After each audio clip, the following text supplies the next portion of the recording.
कैसे हो आप सब? आई हो आप बहुत अच्छे होगे और बहुत अच्छे से पढ़ाई कर रहे हो। चलो अपनी पढ़ाई को आगे बढ़ाते हुए नए टॉपिक के साथ में शुरुआत करते हैं आज की। आज का जो टॉपिक है वो ब्रिजिंग लेगेंड है। जब मैंने IUPAC आपको पढ़ाया था तो मैंने बोला था कि ब्रिजिंग लेगेंड की बात हम एकदम अलग करेंगे, उसका नेमिंग जो है वो अलग करेंगे। ओके, तो आज ये टॉपिक छोटा सा है, निपटा देते हैं, खत्म कर देते हैं। क्या होते हैं ब्रिजिंग लेगेंड? देखो, जो ब्रिजिंग लेगेंड होते हैं वो act as a bridge. Bridging ligand नाम से समझ आ रहा है कि ब्रिज की तरीके से काम कर रहे हैं। कैसे? जैसे मान लो दो चीजों को कनेक्ट करने वाली चीज, एक यहाँ पे एक यहाँ पे, उन दोनों को कनेक्ट कर रहा है तो हम क्या बोलते हैं? ये ब्रिज है।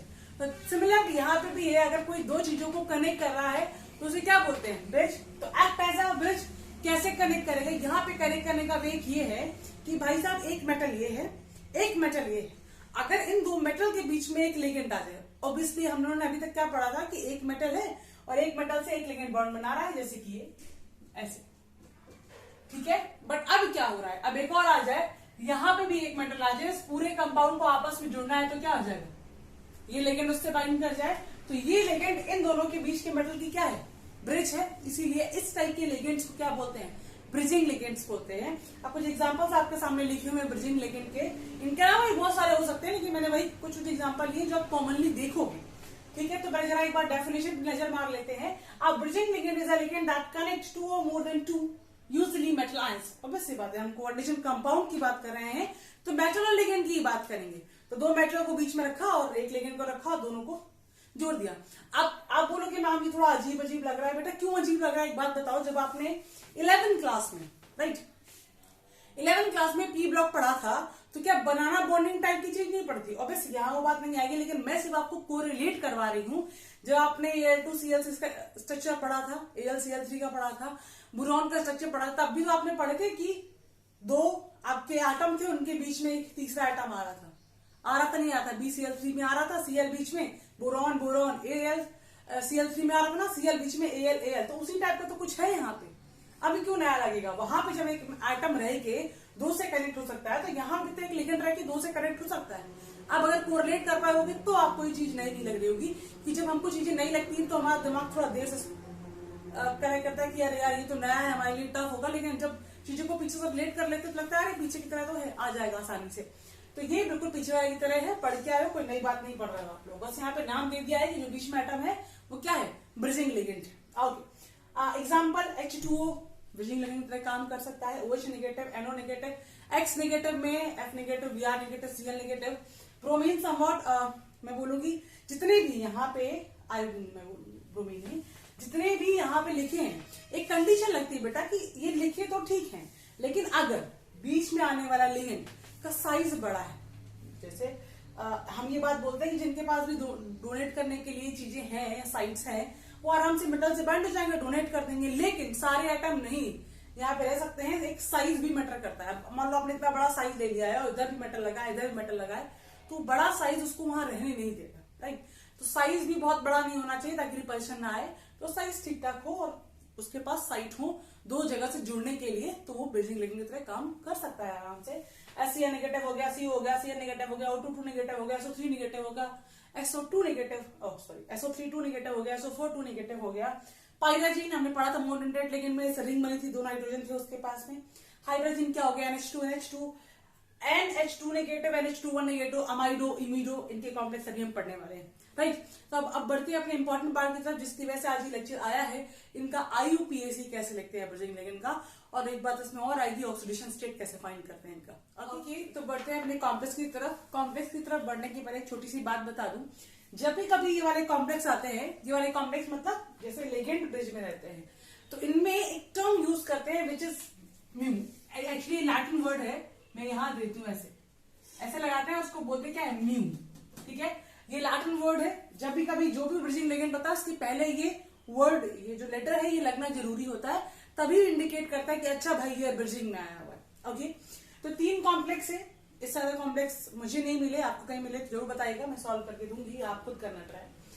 देखो बेटा, जब ये कॉम्प्लेक्स कर रहे होते हैं तो दो टाइप के कॉम्प्लेक्स आते हैं। कैसे? जिनमें सिमिलर वाले ब्रिजिंग लिगेंड होते हैं, जैसे ये OH नेगेटिव, OH नेगेटिव।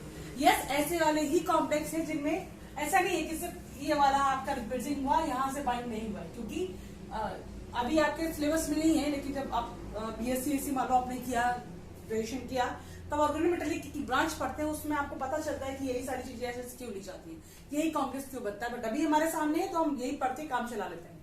कैसे मिलेंगे? दो जो ब्रिजिंग लिगेंड मिलेंगे वो या तो ये दो सिमिलर होंगे या दो डिफरेंट टाइप के होंगे, राइट।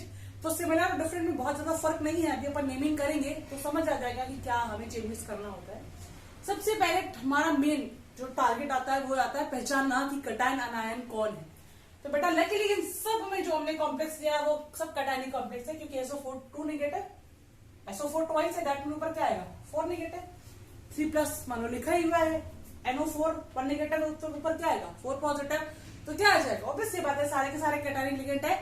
दैट मीन कि हमें अंदर एड, ओट और ये उनके लैटिन वर्ड वाले नाम का यूज नहीं करना है, ये हमारे लिए अच्छी बात है। ओके, अब बात करना है जब जैसे हमने अपना कॉन्सेप्ट पढ़ा था, ये कॉन्सेप्ट पढ़ा था कि पहले हम लिगेंड का नेम लिखते हैं, फिर हम लोग मेटल का नेम लिखते हैं और लास्ट में क्या लिखते हैं? ऑक्सीडेशन स्टेट लिखते हैं। तो लिगेंड पता है कौन कौन है, मेटल पता है कौन कौन है, लेकिन यहाँ पे ऑक्सीडेशन स्टेट नहीं पता है, राइट। तो वो निकालने के लिए हमें कुछ करना पड़ेगा। अच्छा, बहुत सारे लोग ट्रिक बताते हैं कि इसका हाफ कर दो, लेकिन वो ट्रिक फेल हो जाती है। इसलिए जब छोटी सी चीज है, सिंपल सा है, हमें ऑक्सीडेशन स्टेट निकालना आता है, तो हम क्यों अननेसेसरी ट्रिक का यूज करेंगे, राइट। देखो बड़ा आसान है करना। बेटा क्या करना है, जैसे हम लोग वहां क्या करते थे, अपना वही कंसेप्ट लगाते थे कि जिसको निकालना है उसको एक्स मानते थे, जितने लिगेंड थे उतनों को प्लस मान लेते थे, और number multiply by charge, number multiply by charge. तो यहां भी वही करना है, बस इस बार क्या करना है, इस बार दो मेटल का हमको फाइंड करना है। तो एक्स कितने हैं? ये लो बेटा 2 का एक्स है, राइट। लिगेंड कितने हैं? एक लिगेंड ये है, एक लिगेंड टाइप ऑफ लिगेंड, एक टाइप ये है, एक टाइप ये है, और ये से जुड़ा है तो ये अलग बना लिया। तो देखना हम चुपचाप जैसा है यहां से शुरू करेंगे, वहां तक जाएंगे बिना कोई गड़बड़ की, अपने आप ऑक्सीडेशन स्टेट आएगी। कैसे? 2x इनका मान लिया, अब यहां से शुरू करते हैं। अब एक बात बोलो बेटा, 4 मल्टीप्लाई बाई 0, मैंने क्या बोला, न्यूट्रल की कोई औकात नहीं होती, उसको मानते नहीं है, पर फिर भी आप पहली बार कर रहे हो तो हम करेंगे 4 मल्टीप्लाई बाय 0, क्योंकि H2 को 50 का होता है 0, प्लस O कितने हैं, OH कितने हैं 2 है, ओके, मल्टीप्लाई बाय -1, क्योंकि हर OH के ऊपर कितना आता है -1 का चार्ज आता है, ओके, प्लस क्योंकि ये वाला x हम ले चुके हैं यहाँ पे 2x में, तो हम नहीं कर रहे हैं। 4 multiply by 0 is equal to what, ये SO4 ट्वाइस है, दैट मीन एक SO4 के ऊपर 2 नेगेटिव, 2 SO4 के ऊपर क्या आ जाएगा 4 का निगेटिव, तो 4 के निगेटिव को क्यों बैलेंस करने आएगा, क्योंकि यहाँ पे 4 का पॉजिटिव होगा। क्या ये बात क्लियर है? Yes ma'am clear. क्या करना है, ये तो 2x गया, ये 0 गया, -2 is equal to what, plus का 4, उधर जाएगा तो क्या हो जाएगा प्लस का 6, और x is equal two plus का 3।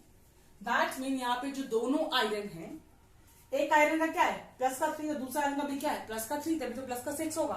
दैट मीन दोनों आयरन के ऊपर क्या आया प्लस का 3 एंड प्लस का 3। अब मुझे बोलो इस छोटी सी बात में क्या ट्रिक लगाने की जरूरत है? नहीं मैम, ये तो बड़ा आसान है, हमने निकाल के देख लिया, हमें एक बार ऑक्सीडेशन स्टेट निकालना आता है तो आराम से हो गया, क्यों हम बच्चों में पढ़े बेकार में। तो क्या ये बात समझ आई? अब मैं रिमूव कर दूं, अब मैं आती हूँ नेमिंग पे। तो बेटा इसका नेमिंग ना बड़ा आसान है। कैसे? हम जैसे करते चले आए हैं, हम बिल्कुल एक बार आप नोट कर लो, मैं इसको रिमूव कर दूंगी, out of non oxidation state वाला काम।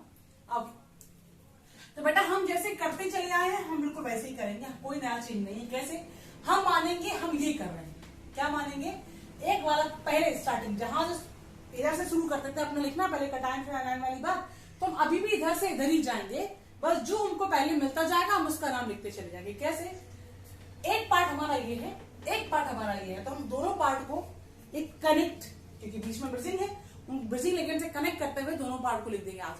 कैसे देखते हैं हम लोग, पहले मेटल और लिगेंड, नाम पहले किसका लिखते हैं लिगेंड का, कितना है टेट्रा, कितना क्या है अक्वा, ये लो metal iron, oxidation state 3rd, लिख दिया। अब क्या आया, ब्रिजिंग वाली चीजें आई, तो ब्रिजिंग वाली चीजों को लिखने के लिए हम क्या लिखते हैं म्यू, ठीक है, क्योंकि दोनों सिमिलर लिगेंड है, और क्या है हाइड्रोक्सो या हाइड्रोक्सिडो, जो लिखना लिखो, मैं हाइड्रोक्सो लिख रही हूं, और कितने हैं 2, तो डाई हाइड्रोक्सो, फिर क्या आ जाएगा, फिर से ये वाला पार्ट हमारा पूरा हो गया। अब क्या आएगा, फिर से ये टेट्रा अक्वा आयरन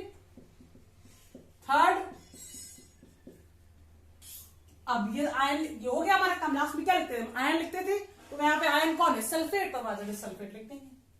क्या बात क्लियर, पक्का क्लियर? यस मैम क्लियर है।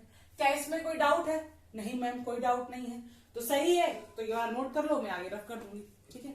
ओके, तो बढ़ते हैं अपने सेकंड एग्जाम्पल की तरफ। तो इसका ऑक्सीडेशन स्टेट आई थिंक निकाल लिया होगा, नहीं निकाला तो आप वीडियो पॉज करो और निकालो, फिर मेरे से मैच करो। तो बेटा मैं ये वाला रिमूव कर दे रही हूँ ताकि हमें स्पेस अच्छा खासा मिल जाए। ओके, तो क्या है हमारा, देखो वही बात करना है, दोनों लिगेंड, दोनों मेटल सिमिलर है, ये लो 2x प्लस इन के ऊपर 0 रहता है, तो इस बार मैं 0 वाला पार्ट नहीं लिखूंगी, अननेसेसरी क्या फायदा लिखने का। ओके, अब देखो दो चीजें होती है, एक होता है NH2 नेगेटिव, एक होता है NH2 1 नेगेटिव। मैम हमें कैसे पता चलेगा ये NH2 नेगेटिव है और इस वाले में NH2 1 नेगेटिव है? पगला हो तो इसलिए पता चलेगा। ये बताओ अमोनिया है, यहां से जब एक प्लस हटाओ, एक H प्लस हटाओगे तो NH2 क्या आएगा, 1 नेगेटिव, क्योंकि एक H प्लस हटाया है। जब एक और H हटाओगे तो क्या आएगा, NH2 2 नेगेटिव। तो H देख के नंबर पता नहीं चल रहा है कि ऊपर कितना चार्ज आएगा। एक H है मतलब 2H निकल चुके हैं यहां से, तो 2 नेगेटिव। 2H है मतलब एक ही H निकला है, तो क्या हो जाएगा, एक नेगेटिव। जितने H प्लस निकलते जाएंगे उसके ऊपर नेगेटिव आता जाएगा, ध्यान रखना ये वाली बात। तो इसका एक नाम क्या होता है, इमिडो, और इसका नाम होता है अमीडो। ये ओके, एक इमिडो एक अमीडो, दोनों के नाम याद रखना, काम में आएंगे हमारे लिए। ओके, लिख लिए, ठीक है। अब बात करते हैं इसकी, तो इसके ऊपर कितना चार्ज होता है, NH2 नेगेटिव। नंबर कितना है, 1 मल्टीप्लाई बाय -2 प्लस OH के ऊपर अपना सिमिलर OH नेगेटिव होता है, 1 मल्टीप्लाई बाय -1, अगेन EN 0, बाहर में जाए 0, ऊपर क्या आएगा, प्लस का 3, ये लो भाई प्लस का 3। डन। अब तो क्या करना है, सिर्फ सॉल्व करना है। 2 का x माइनस का 2 माइनस का 1 प्लस का 3, ये क्या हो जाएगा, प्लस का, आओगे ये उधर जाएगा तो क्या हो जाएगा, प्लस का 6, अगेन टू क्या, प्लस का 6। दैट मीन दोनों को वर्ड क्या है, प्लस के 3 में है, क्योंकि एक के ऊपर प्लस का 3 आया है, दोनों को प्लस का 6 आया, तो आधा आधा कर देने का है। क्या बात क्लियर है? अब तो मुझे लग रहा होगा कि इसका ऑक्सीडेशन स्टेट निकालना आपके लिए टफ होगा, जैसा है वैसे चले जाओ। तो एक बार देख लो, मैं हटा दूं उसको। ओके, अब क्या करना है, अपन ने निकाल लिया कि इन दोनों का ये, अब हमें अपना सिमिलर वही लगाना है जो हम करते चले आए हैं। इस वाले पार्ट का करो, उस वाले पार्ट का लिखो, काम खत्म। क्या है, इस बार इथेन 1,2 डायमीन, दैट मीन आपको डाइटाई यूज नहीं करना है, आपको क्या यूज करना है, बिस वाला पार्ट यूज करना है। तो बिस ethane 1,2 diamine, okay, cobalt third. अब सुनो, अब क्योंकि दो डिफरेंट टाइप वाले लेगेंड हैं, तो दोनों के आगे म्यू लगा के उसका नाम लिखोगे। इससे म्यू इमिडो, फिर dash mu hydroxo, okay, hydroxo, and then क्या आ जाएगा, फिर से आपका वाला लेगेंड क्या, बिस इथेन 1,2, ओके, डायमीन।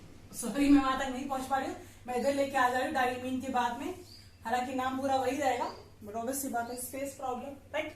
1,2 डायमीन, काम खत्म।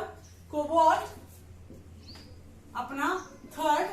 अब बेटे देखो, लास्ट में कोई बैलेंसिंग आयन नहीं लिखा है, तो मैंने बात बताई थी कि जब कभी आपका कॉम्प्लेक्स चार्ज वाला हो और लास्ट में कोई बैलेंस वाला ना लिखा हो, तो आप क्या लगा के छोड़ देते हो, आप आयन लगा के छोड़ देते हो, क्योंकि ऑब्वियसली बात है कैटालिक और एनायनिक आया होगा, तो उसने कहीं ना कहीं किसी आयन में बैलेंस किया होगा, तो आप आयन लगा के छोड़ दोगे। ओके, बढ़ते हैं अपने लास्ट वाले की तरफ, बड़ा आसान ये भी। सिमिलरली इसका क्या निकालना है आपको, अगेन ऑक्सीडेशन स्टेट निकालना है। चलो निकाल लेते हैं, एक बार और प्रैक्टिस हो जाएगा अपना। 2x 0 बाहर में जाए, प्लस एक NH2 charge -1, okay, plus NO2 1, NO2 ऊपर चार्ज -1, 0 बाहर में जाए। NO3 1 नेगेटिव होता है, 4 लगे, दैट मीन यहां क्या लगेगा, 4 पॉजिटिव। 2x -1 -1 माइनस का 2 प्लस का 4, अगेन इधर जाएगा प्लस का 3। क्या ये बात क्लियर है? कोबाल्ट प्लस 3 में रहता है, कोई दिक्कत नहीं है। अब तो हटा दूं इसे। क्या करना है, नाम लिखो, मैं बोलती हूँ, जरा देखो, आप भी एक बार पॉज करके ट्राई कर लो, क्या सही लिख रहे हो नहीं लिख रहे हो। क्या आएगा? Tetra amine, okay, cobalt, oxidation state क्या निकाला था हमने? Third, okay. दोनों लिगेंड अलग अलग है तो दोनों का म्यू लगा के नाम कैसे? Dash mu. ठीक है, आएगा amido, yes ma'am, amido dash mu. Nitrito what? N और ओ? मैम NO2 लिखा है, दैट मीन क्या आएगा? नाइट्राइटो एन आएगा बेटा, नाम चेंज नहीं होंगे, जैसे उसके नाम है बिल्कुल वैसे ही रहेंगे, ओके। नाइट्राइटो एन, उसके बाद फिर अपना ये, मैं इधर आ रही हूं वापस से, डैश लगा के टेट्रा अमीन कोबाल्ट थर्ड। अब इस बार आयन लगाए तो क्या कर दोगे? नाइट्रेट, काम खत्म, बस हो गया ना आसान। बताओ इतना आसान है, जैसा आप करते चले आए बिल्कुल वैसा ही तो है, कोई नई बात नहीं है, कुछ अलग नहीं है। जैसा आपने किया है वैसे ही ऑक्सीडेशन स्टेट फाइंड कर रहे हो, वैसे ही नाम लिख रहे हो, बस बीच में एक कड़ी से जोड़ दे रहे हो विच इज म्यू, जो है म्यू डैश उसका लिगेंड का name, mu dash ligand name, बस आसान है। तो अच्छा, हालांकि आपके बोर्ड्स वगैरह में और आपके जेईई में उतने क्वेश्चन नहीं आए हैं, बट आपको बुक में मिलते हैं। आपको जनरली हो सकता है बोर्ड वगैरह में अगर पूछे या आपके प्री बोर्ड में आते हैं उसमें दे दे, बट ऐसा नहीं है कि बोर्ड्स में जेईई मेंस में का कोई क्वेश्चन नहीं आया हुआ है। सिर्फ आपकी नॉलेज के लिए, क्योंकि आप लोग जानना चाहते हो कि ब्रिजिंग लेजेंड क्या होते हैं, नेमिंग कैसे करते हैं, क्योंकि आपकी बुक्स में दिया हुआ है, ये लेक्चर उसके लिए है। ये हायर लेवल में ही काम आता है, अपने 12 तक तो कुछ खासा काम नहीं आता है। आई होप आपने बहुत कुछ सीखा होगा इस लेक्चर से। अगला लेक्चर जल्दी आएगा हमारा आइसोमेरिज्म में, जो बहुत बहुत बहुत बहुत इंपॉर्टेंट है अपने बोर्ड्स एंड जेईई मेंस के लिए एंड ऑल्सो नीट के लिए। तो बस तब तक पढ़ाई करो अच्छे से, इसके जो प्रैक्टिस है उसका प्रैक्टिस करो। मिलते हैं नेक्स्ट लेक्चर में, बाय बाय।